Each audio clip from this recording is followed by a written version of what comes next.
Hai, kembali lagi ke channel YouTube Moe and His Project, dan masih tentang wisata saya ke negara Jepang. Dan ini sudah masuk hari ke-9, di mana saya sudah sangat bosan sekali karena saya melakukan traveling ini seorang sendiri ya, karena saya tidak tahu harus mengapain di hari ke-9, dan akhirnya saya iseng-iseng memutuskan untuk pergi ke Disneyland.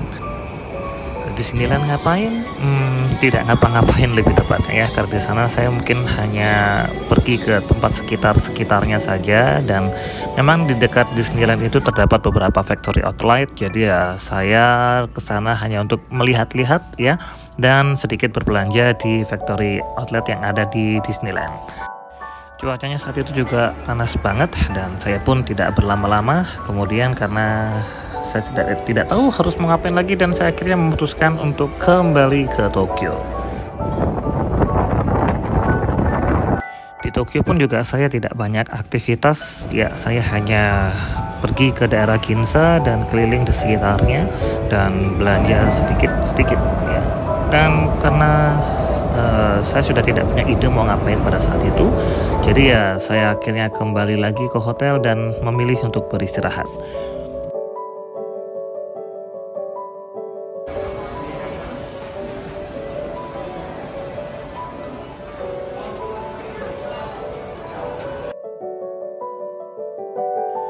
Oke, masuk hari ke-10, saya memutuskan ingin pergi ke daerah Karuizawa. Dimana untuk pergi ke daerah Karuizawa, saya harus naik Shinkansen dari stasiun Tokyo menuju ke stasiun Karuizawa.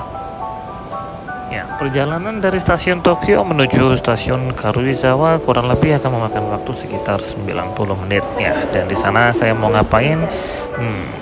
Karena itu daerah baru buat saya, jadi saya mungkin hanya untuk melihat-lihat apa yang menarik di sana.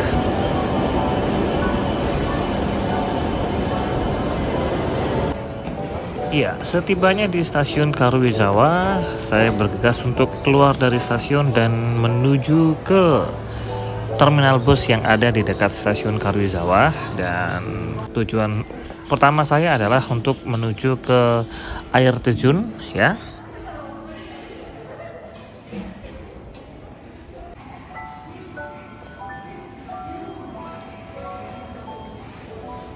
Nah, untuk menuju ke air terjun Shiraito yang ada di Karuizawa, kalian harus naik bus di halte yang ini ya. Jadi setelah keluar dari stasiun Karuizawa akan menemui halte seperti ini. Cari yang halte nomor 2, dan ini adalah bus yang akan mengantarkan kita dari stasiun Karuizawa menuju ke air terjun Shiraito.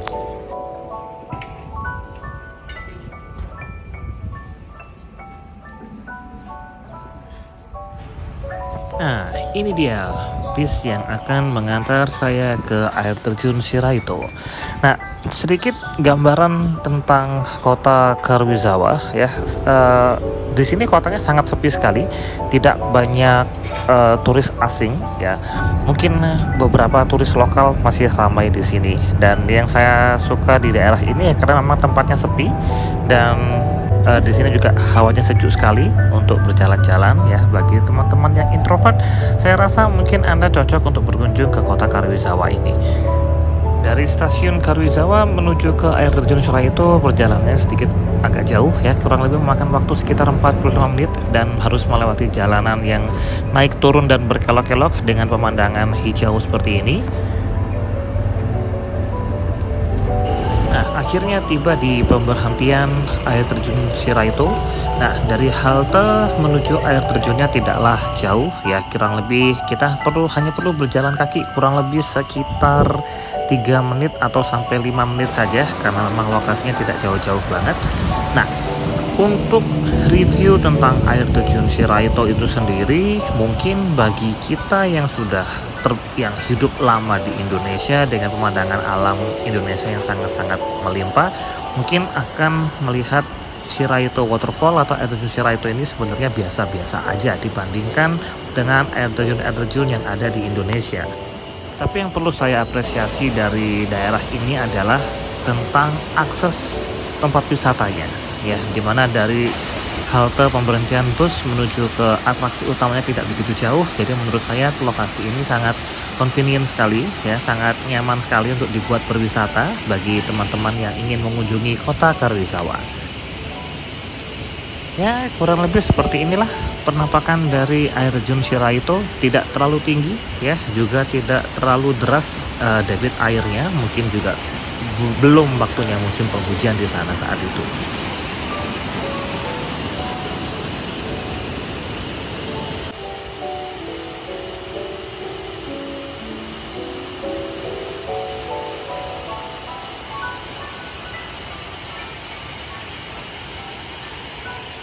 Oke, setelah puas di air terjun Shiraito, saya memutuskan kembali menuju ke stasiun Karuizawa.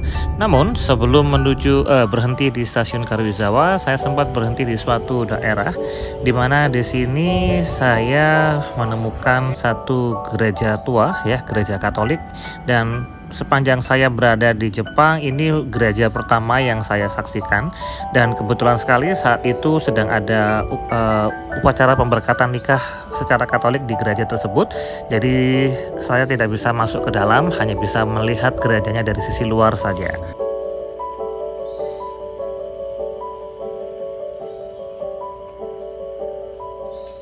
Nah, dari gereja Katolik tersebut saya kembali lagi ke stasiun Karuizawa, dan di dekat stasiun Karuizawa ini terdapat satu factory outlet ya, atau pusat perbelanjaan yang sangat besar sekali dan sangat ramah dengan hewan peliharaan. Jadi ketika saya mengunjungi factory outlet tersebut, saya menjumpai beberapa orang membawa hewan peliharaan mereka. Nah, jadi tempatnya ini sangat besar sekali dan terdapat outdoor area ya, di mana beberapa orang bisa melakukan piknik ya, atau mungkin berjalan-jalan dengan hewan peliharaan mereka. Nah, kurang lebih seperti inilah penampakan dari factory outlet yang ada di Karuizawa Station.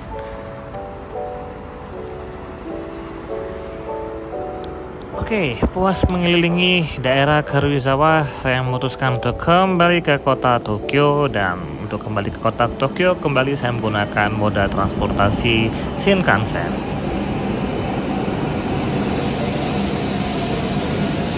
Sesampainya di Tokyo, saya melanjutkan pergi ke daerah Shibuya. Ya, mau ngapain ke Shibuya? Ke Shibuya mau mengunjungi patung anjing yang sangat terkenal sekali ya, yaitu patung anjing Hachiko. Ya, untuk berfoto di samping patung ini ya perlu antri ya. Nah, kalau ini adalah salah satu penyeberangan yang sangat-sangat ramai sekali dan cukup terkenal sekali di Jepang, yaitu Shibuya Cross ya. Di sini saat menyeberang kita bisa melihat banyak sekali orang dari berbagai sisi ya untuk menyeberangi ke area ini. Ya, di Shibuya ini pun saya juga hanya buat belanja saja ya. Kebetulan di sini juga ada salah satu toko serba ada ya, dan saya berbelanja oleh-oleh di toko tersebut. Namun saya lupa namanya, Donki something seperti itu ya. Dan di sana cukup lengkap sekali ya untuk oleh-oleh yang bisa kita beli ya. Bukan hanya oleh-oleh, juga ada barang-barang lain ya, dan di toko tersebut lengkap sekali. Jadi kalau dikatakan mau cari apapun pasti ada.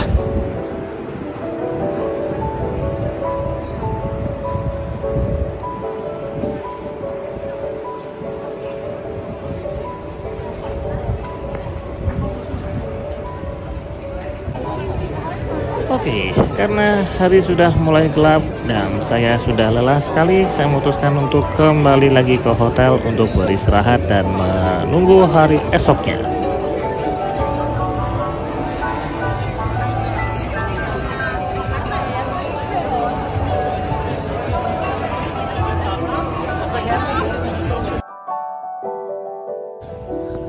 Oke, masuk hari ke-11. Saya mau ngapain? Yang pasti saya ingin jogging ya, atau lari pagi.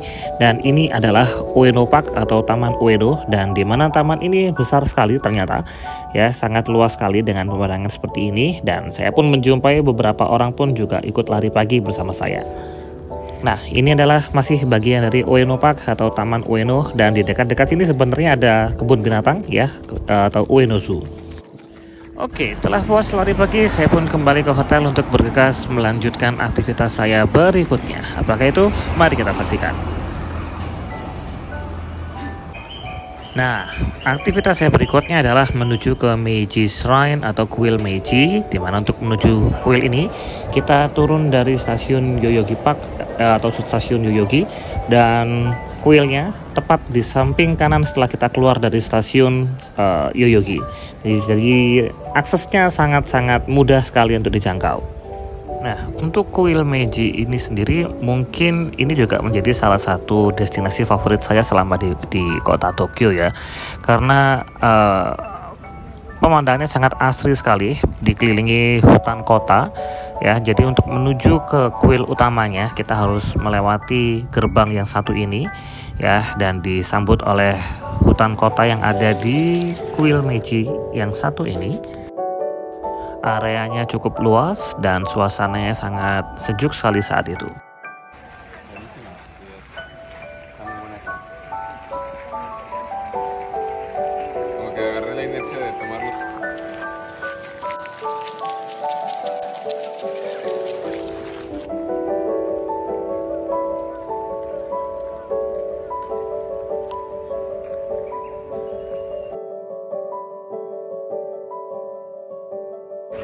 Oke, jadi sebelum masuk ke kuil utama ini, kita harus purifikasi terlebih dahulu ya, dengan cuci tangan dan juga bilas mulut di air ini.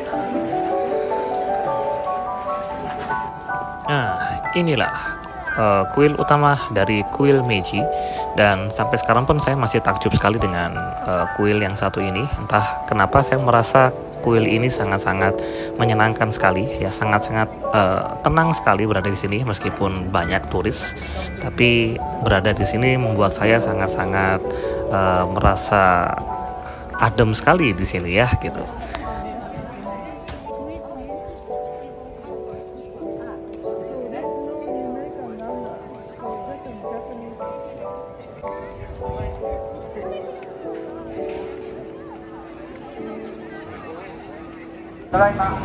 Oke, masih satu line kereta dengan Yoyogi. Berikutnya saya melanjutkan ke daerah Shinjuku untuk bertemu teman saya untuk makan siang di daerah Shinjuku.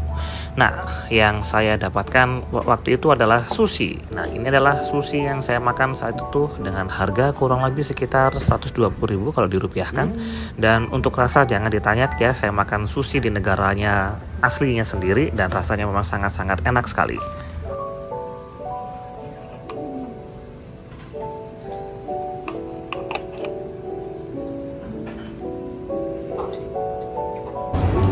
Oke, setelah kenyang dengan sushi, saya masih melanjutkan untuk mengelilingi daerah Shinjuku, dan saat itu tidak sengaja saya menemukan sebuah Godzilla yang sangat besar yang berada di belakang gedung yang satu ini.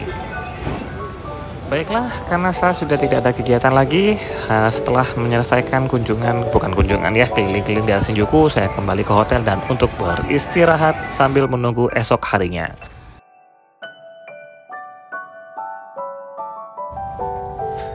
Masuk hari ke-12, masih di negara Jepang. Dan hari ini saking gabutnya dan saya tidak tahu harus mau ngapain, akhirnya saya iseng-iseng pergi menuju ke daerah Fuji. Mau ngapain ke daerah Fuji? Tentunya untuk melihat Gunung Fuji dari dekat. Bukan dari dekat, tapi dari jauh. Karena saya mulainya terlalu siang, jadi saat itu akhirnya saya memutuskan hanya memilih satu destinasi saja. Jadi saya memutuskan untuk ke satu destinasi akhir, yaitu ke daerah Kawaguchi. Di mana daerah Kawaguchi itu merupakan danau besar ya, yang merupakan spot yang bagus sekali untuk melihat Gunung Fuji.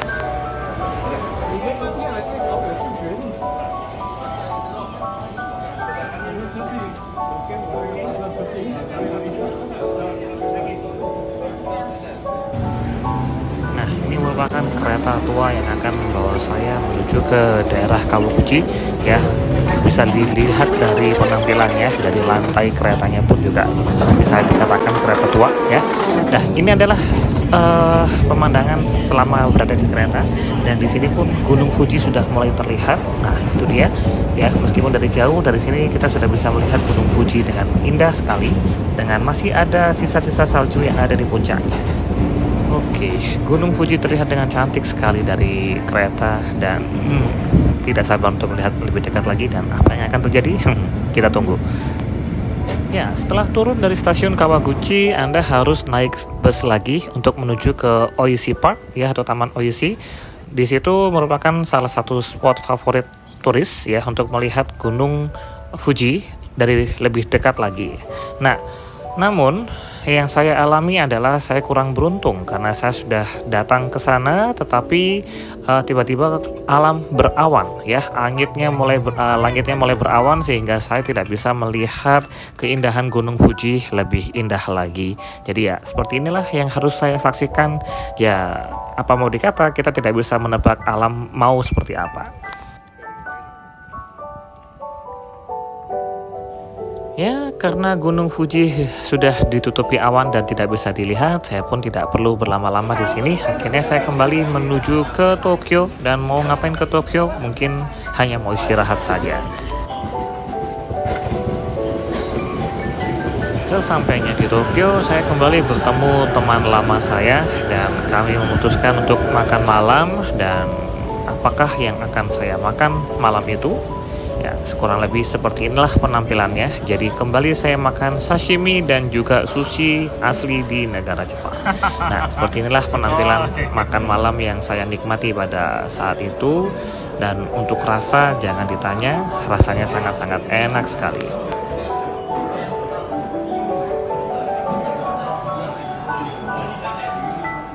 Ya, setelah puas makan malam, saya pun kembali menuju hotel dan beristirahat. Sampai ketemu lagi hari ke-13. Oke, masuk hari ke-13, saya langsung check out dan langsung menuju ke Tsukiji Market atau pasar ikan yang ada di Tokyo. Ya, pasar ikan ini sangat ramai sekali dan banyak sekali pengunjung yang mengantri ya di restoran-restoran yang ada di sini, dan hampir semuanya restoran harus mengantri. Dan menurut review saya secara pribadi, saya kurang cocok ya, karena harga-harga makanan di sini menurut saya terlalu overpriced ya, atau yang mungkin memang saya bukan target pasar mereka. Nah, karena di Tsukiji Market saya tidak bisa menikmati, akhirnya saya pun pergi ke Tokyo Tower. Nah, di Tokyo Tower ini untuk menuju ke sana kita akan melewati satu kuil yang besar ini. Nah, sebatas informasi, kalau di dalam Tokyo Tower ini ternyata ada tempat atau pusat oleh-oleh, dan harganya menurut saya lebih murah dibandingkan kita harus ke Donki Market. Nah, saat menuju stasiun saya menemukan satu tempat dessert dan rasanya enak sekali, dan sayang sekali saya lupa namanya apa karena saat itu random saja untuk masuk dan rasanya tidak mengecewakan. Oke, akhirnya saya kembali lagi ke hotel untuk mengambil koper yang saya titipkan di hotel. Kemudian saya lanjutkan perjalanan ke stasiun Narita atau ke daerah Narita. Nah, di daerah Narita ini saya akan tinggal 1 malam ya. Kenapa? Karena penerbangan saya besoknya itu pagi banget, jadi saya harus mengejar perjalanan pagi dari daerah Narita. Nah, saya tinggal di Hotel Narita Garden Airport, dan ini hotel terbesar yang saya tinggali selama saya berada di Jepang ya, karena kamarnya memang luas banget ya. Seperti inilah kurang lebih gambaran kamarnya di Hotel Narita Garden Airport. Nah, sebatas informasi, hotel ini menyediakan shuttle service ya, penjemputan tamu dari stasiun Narita menuju hotel, dan juga ada shuttle service pula yang mengantarkan kita dari hotel menuju ke airport ya. Karena besok penerbangan saya pagi banget, jadi saya akan memanfaatkan fasilitas shuttle airport dari Hotel Narita Garden Airport ini.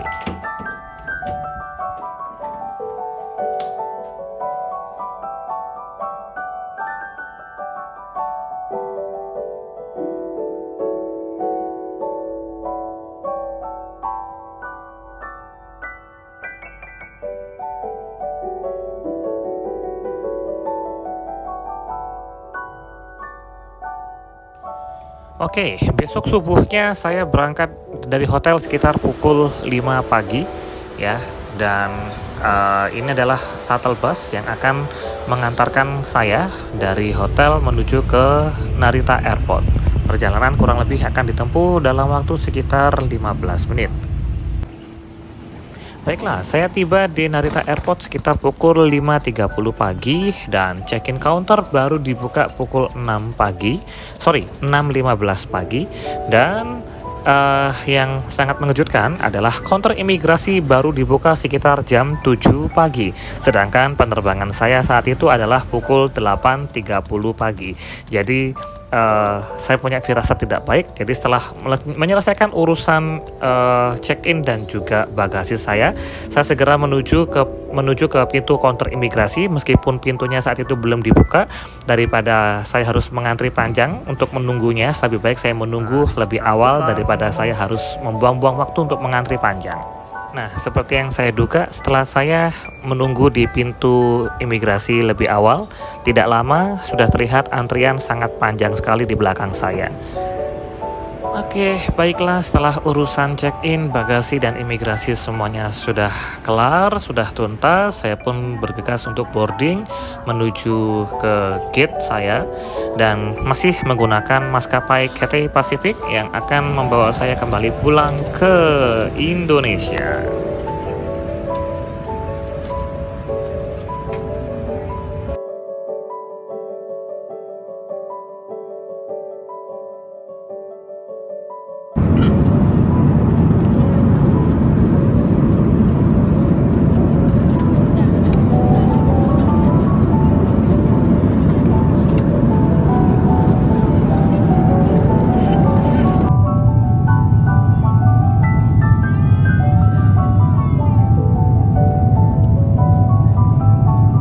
Setelah terbang sekian jam, akhirnya saya mendarat ke negara Hong Kong, dan di sini saya punya waktu transit hanya 50 menit saja, waktu yang tidak panjang untuk transit. Jadi saya langsung bergegas menuju ke gate tempat pesawat yang akan bawa saya pulang ke Surabaya. Dan ketika saya tiba di gate tersebut, ternyata antrian sudah panjang dan saya pun tidak sempat untuk membeli makanan atau minuman di Hong Kong. Jadi saya langsung masuk ke pesawat dan akhirnya saya menikmati istirahat saya di pesawat saja dan menikmati makanan pun juga makanannya disediakan oleh pesawat saja.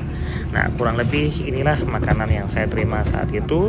Untuk rasa ya tidak terlalu istimewa, tapi lumayan untuk mengganjal perut yang lapar ini. Dan berakhir pula perjalanan saya selama 2 minggu di negara Jepang, dan saya sangat jatuh cinta sekali dengan negara ini, dan suatu saat saya ingin kembali lagi ke negara Jepang dengan petualangan yang lebih seru lagi. Oke, terima kasih sudah menyaksikan channel saya dan sampai jumpa lagi.